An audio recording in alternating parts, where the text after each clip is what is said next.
Music City, USA, Nashville. Today we're talking to the Deputy CEO of the transit agency there. I'm Paul Comfort, and every week we bring you insightful stories and interviews with some of the top transit leaders in America and around the world. And today we're excited to go to one of my very favorite cities in the country, Nashville, Tennessee.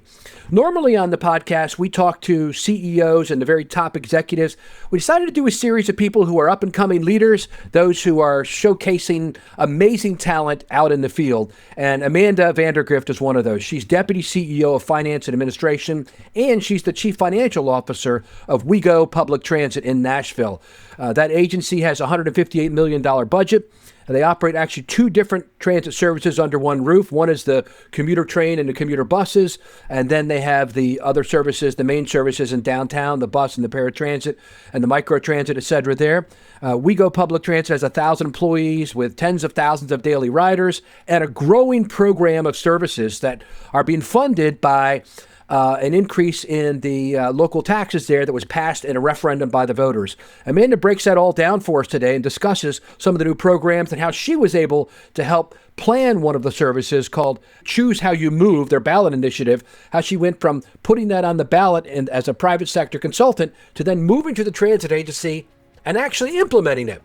Pretty cool transition. She talks all about that. And at the end of the show, she breaks down what is the role of a chief financial officer in an agency like hers and explains it in great detail. I think you'll find it very interesting information. All on this episode of Transit Unplugged. Enjoy our interview with Amanda. Great to have with us Amanda Vandegrift, who is the Deputy CEO of Finance and Administration in one of my favorite American cities, Nashville. I actually think Nashville is my favorite city. It's vying now with Tucson and a couple of the cities. San Antonio, I love it. But Nashville, man, you got it all there, Amanda. We are having a lot of fun and we are growing fast. So we have a lot to do on the transportation side to keep up. Yeah, and I appreciate you sharing it with me today. I was mentioning to you before, we're doing 5 shows in a row. We've never done this before with podcast guests that are not CEOs of transit agencies. And you and I were joking beforehand, maybe we should call this the Doers series because having been a CEO, I know that, the job is politics and to set the vision and do the budget and all that. But really, it's the deputy CEOs or COOs and some of those folks who actually are the hands and feet to implement a lot of what the vision was that the CEO set. And you've got a great CEO there with Steve, who has, been on our show before many times. Tell us a little bit about what it's like to work for your boss. Well, I've been here about 2 years now, so I guess I can answer that a little better than I did a year ago. But Steve Bland is an industry expert at this. He's been doing this for decades in the CEO chair. So as someone who wants to ultimately take that next big step to become a CEO one day in my career, I've been listening and learning, and he's really a wonderful teacher. Very lucky to be in this position with him where I can learn the ropes in a situation where we are expanding and we're doing a lot of fun work, but I also can, learn the hard lessons while he's standing right next to me. And you're not only the deputy CEO, you're also the chief financial officer, right? The CFO? That's right. I am the chief financial officer where I, manage the budget and manage both the operating and the capital side of our agencies. And we have 2 agencies. It's a little more complex than Yeah, tell us about that. Kind of unpack everything for us there. WeGo Transportation. It's one name, but we have actually 2 different entities that we manage, 2 different boards, 2 different budgets. Okay. So for one, it's the MTA.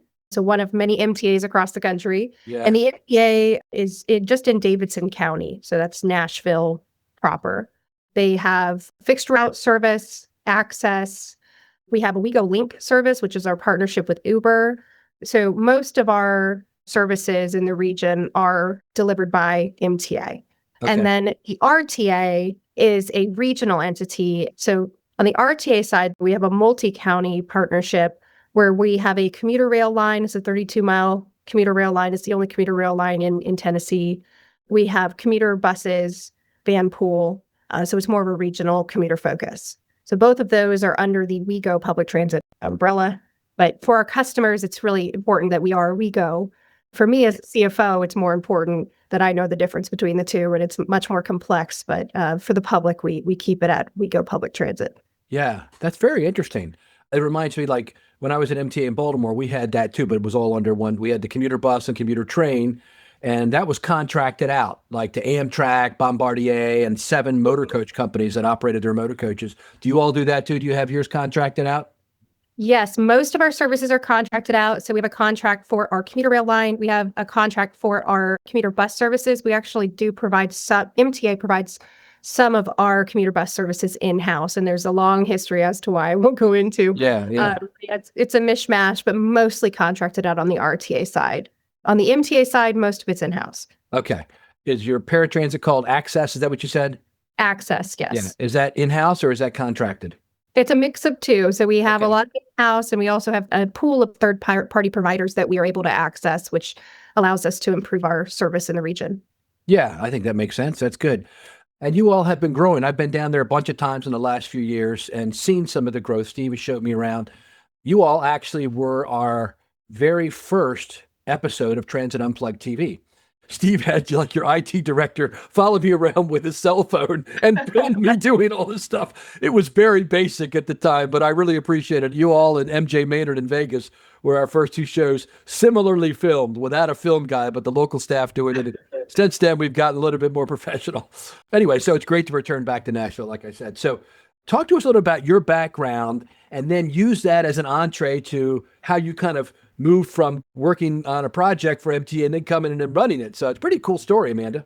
Awesome. Yeah. So I actually have been working for Nashville in various roles throughout my career, as many of us do on the private side. Yeah. So most recently, I was the consultant when I was at my small business InfoStrategies back in my former days. I developed the financial plan and the implementation strategy for Choose How You Move, which was our ballot initiative that passed in November of 2024.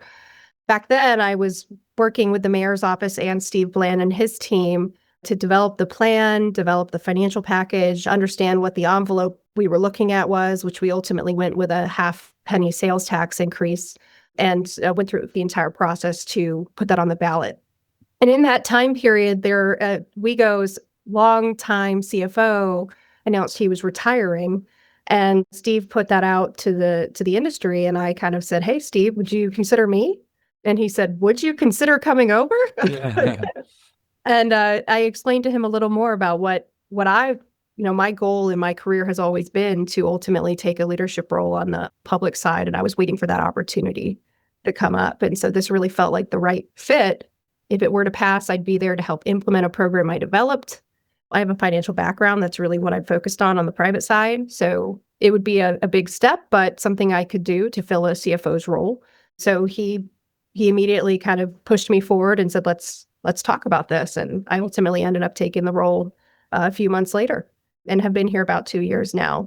And I'll say it's just a lot of fun being able to take something that we were developing in a planning form and actually start implementing it. We've learned a lot from that, but it's just one of those career moments I'm grateful to have. That's cool, Amanda. And so then when you came up, what was the program you were working on? And tell us a little about that. It was called Choose How You Move.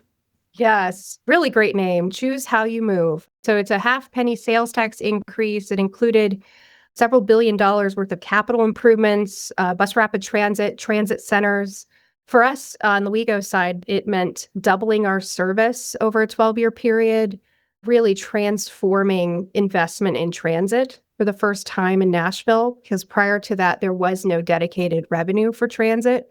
So this would put the first dedicated dollars on an annual basis towards transit. That went to the ballot in November and passed overwhelmingly, I believe 66%. Which really says so much, especially in the South, that we had so many people saying yes to more green lights, yes to more buses, yes to more transit centers. So that really gave us the fuel we needed, pun intended, to start implementing in force.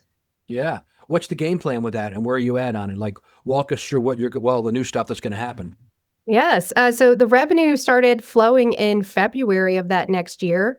So between November and February, we were really in the back rooms trying to figure out what we could do first and as fast as possible to show progress to the voters and really start doing those quick wins quickly. So one of those quick wins was service. And those who work in service know that that's not necessarily a quick win. We need to buy more buses, but there were things we were able to do overnight, like ramping up our access on demand service, ramping up our WeGo Link program with Uber. We were able to increase frequency off-peak for our services. So we made several improvements virtually in day one. We also implemented something that was put forward in the program, a low-income fare program, which really has changed the game for folks on the ground here in Nashville who really need it the most. Is that free fares? So free fares Yeah. for those who qualify. And so we're piloting that. That launched in September of last year. And WeGo's been leading that in partnership with the mayor's office. To date, we have handed out almost 9,000 free passes. And that's not one-time use. That's 3 years of free transit service for each of those individuals. In Nashville, we've never done anything like this. And we're seeing now, I'm seeing some really good double-digit growth numbers that I want to validate over time. But, it's not surprising. You increase service, you make it free for those who need it, who are our primary riders, we're going to see more ridership. So we're seeing, 10% growth year over year. And some days are 30% growth, right? And I'm kind of watching it going, all right, what are we going to actually see? And how is this going to impact our service design next year as we look to expand each year? So yeah, it's very exciting because, you walk in and get to do implementation and expansion and how can we provide the best return on investment for the voters. That's good. Talk a little bit more about that WeGo Link program that you do. Just a little bit more unpack that. You have 19 zones across the county and it takes people to bus stops. Is that the idea? Yes. So we have 19 zones now. We're actually about to expand and add 3 more. These zones are specifically designed in areas that we would not typically provide fixed route service. Okay. So like you said, the first mile, last mile connection to areas. I actually live in one and I use it often. It gives you a free ride to a bus stop that's on one of our spines. So there's usually 2 or 3 bus stops that are identified. You call an Uber like you would. Normally you have a voucher. You pay $2. We pay $8. If you are a Journey Pass, so low-income fare rider, that's actually free. Okay. So now we're talking about getting people from their doorstep to a bus. Everything is free all day for them. Wow. So it's like a feeder really service. Transforming it. Yes, it's a feeder service. Yeah. Yes. For That's our wonderful. regular riders, it's $2 for a ride, and that's also a really great value. We've also found, talking as the CFO, that our cost is very, very low for that service. So while we have 19 different zones right now, our budget's still under $100,000 per year. And so we're providing this option, but we're not breaking the bank. Yeah. That's pretty cool. Brad Miller started that concept with Uber, I think, over a decade ago at PSTA in Florida. I'm actually going to go there next week and film an episode of our show. And I think it's a brilliant program. It's helping people who would have to walk too far to get to a bus stop, right? Because you don't have one there, but it's allowing them some of the benefits of public transit. I mean, the full benefit by getting them there. And when you can do it for $2 or free, I mean, wow, that's pretty awesome, Amanda. Thanks for listening to the Transit Unplugged podcast. We are so glad you're here. If you're enjoying this show, we know you'll love our other transit industry programs. On Transit Unplugged TV, Paul Comfort explores the food, culture, and transit systems around the globe. You get to see everything. You'll love this show. And every week, we also offer up the Transit Unplugged News Minute, where you can get the latest industry headlines in less than 60 seconds. You can find out more at transitunplugged.com. Now back to Paul Comfort for this edition of the award-winning Transit Unplugged podcast. So Nashville's had some interesting times with transit over the last decade. I've been super involved, been down there a bunch of times, the previous mayor, all that stuff. We won't get into that. But but for a while, it's like Nashville, like a lot of agencies, felt like it was kind of in a maintenance mode. And since you've passed that referendum and gotten a little extra bucks in the bank, as they say, now you're able to expand. And you've been a part of that. Tell us about how an agency can pivot from kind of the maintenance, just making things go, to actually getting some expansion like you all are doing now. Yeah, I think that is a really big shift in culture for an agency, and it has to be done really thoughtfully. So that's one thing I saw. Again, I'll speak from being a CFO. Everyone, as soon as the ballot measure passes, thinks there's money, right? And everyone starts going in one direction or the other. So you really need strong leadership from the top saying, here are our priorities. This is what we're going to invest in. No, there's not a ton of money. We have to think of it wisely because if once you spend it, it's gone. So having that strong leadership is really important when you're transitioning from oh my gosh, we don't have enough money to fund existing operations to, oh my gosh, we have money to expand. And it's really an exciting time, but it has to be done with a strategy in mind. So that's one thing that I think we've been doing really well is we've been focusing very closely on our operating cost per hour and making sure that's kept lockstep with what we had assumed in the measure so that we can deliver on everything that was promised, or at least try to. Yeah. And so another thing that we were experiencing at WeGo that I think many agencies are still grappling with, at least the ones I've been talking to, are we actually were still struggling with hiring and recruiting, and our operator headcount for existing service was 20, 30 heads down on a regular basis. And so our overtime was pretty high. Wasn't looking super, I'm thinking CFO here, but it was higher than it should have been. We didn't have enough people coming in the door.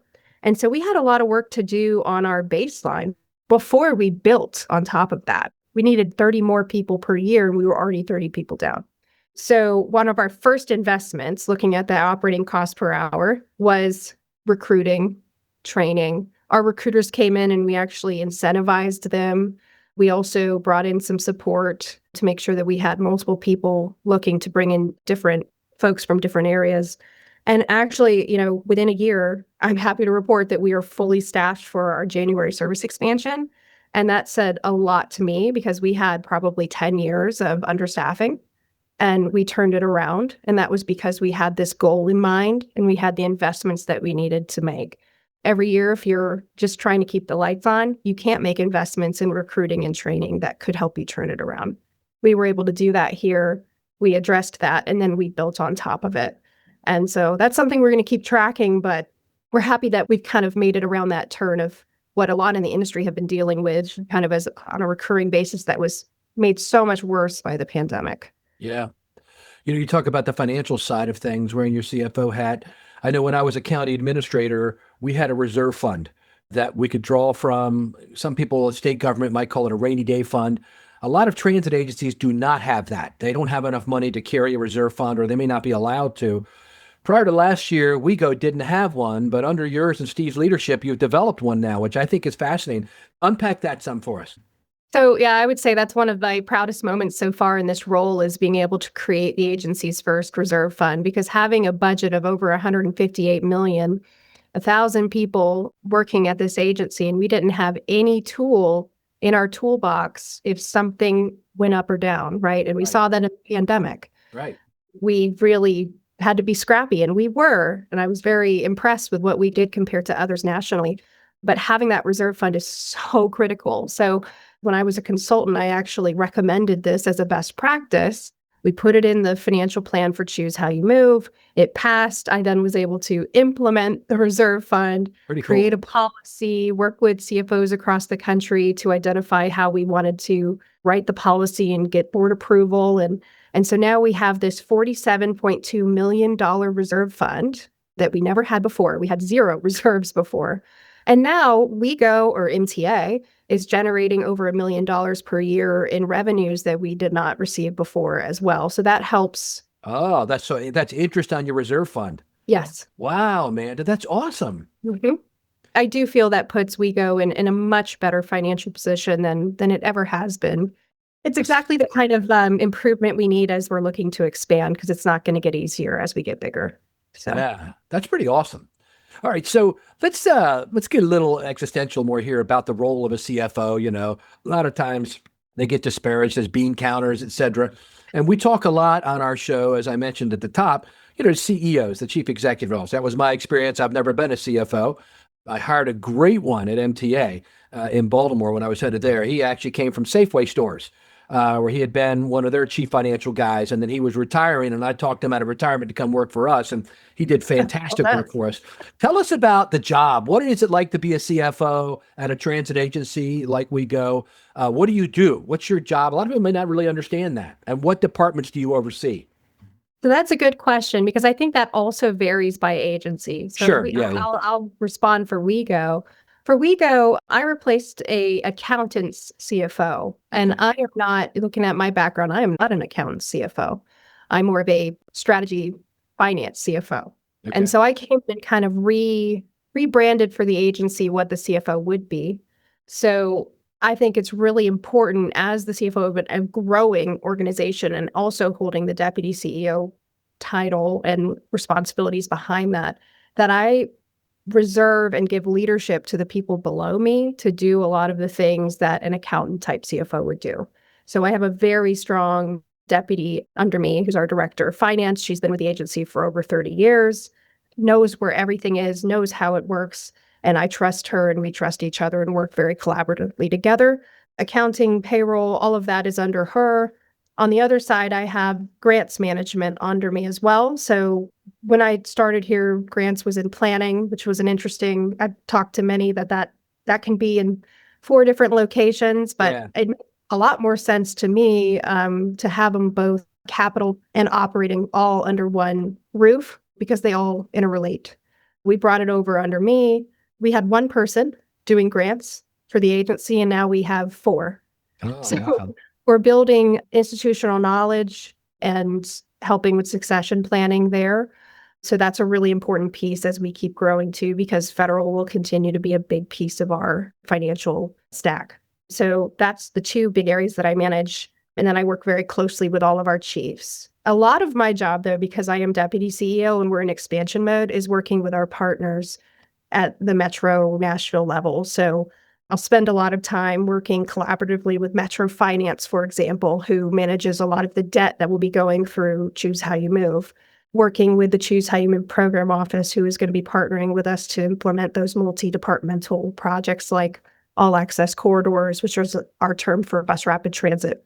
It's very much a multi-departmental, major countywide initiative, and that probably takes a big portion of my responsibilities as well in the way I've defined CFO at WeGo.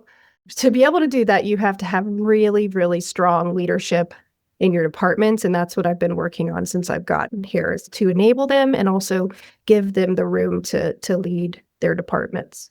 That's great. Do you have a treasury department too that handles revenue from the fare box? We do.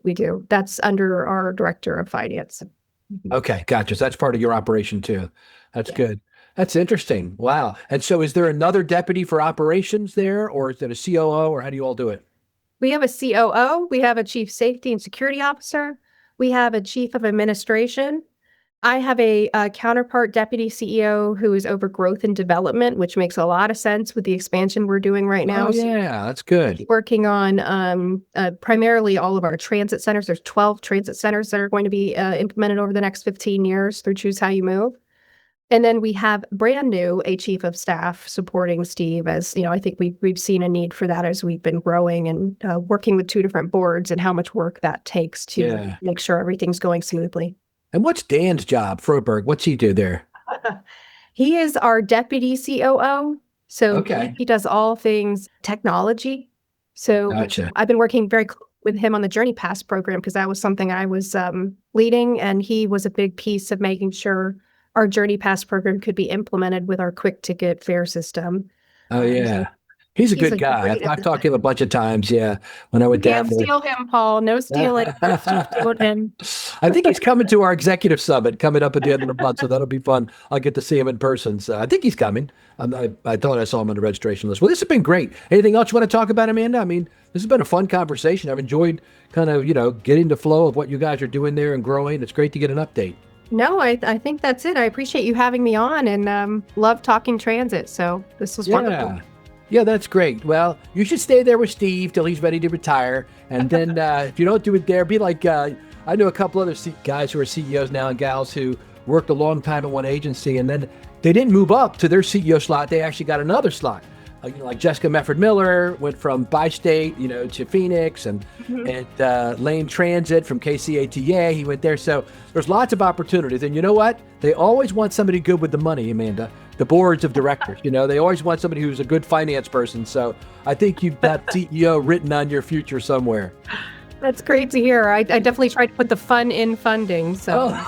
And we'll close with that on a high note. That's a great, Amanda. Thanks for being on the show today. And we wish you all the best. Give our love to Steve and the whole crew there. Will do. Thank you, Paul.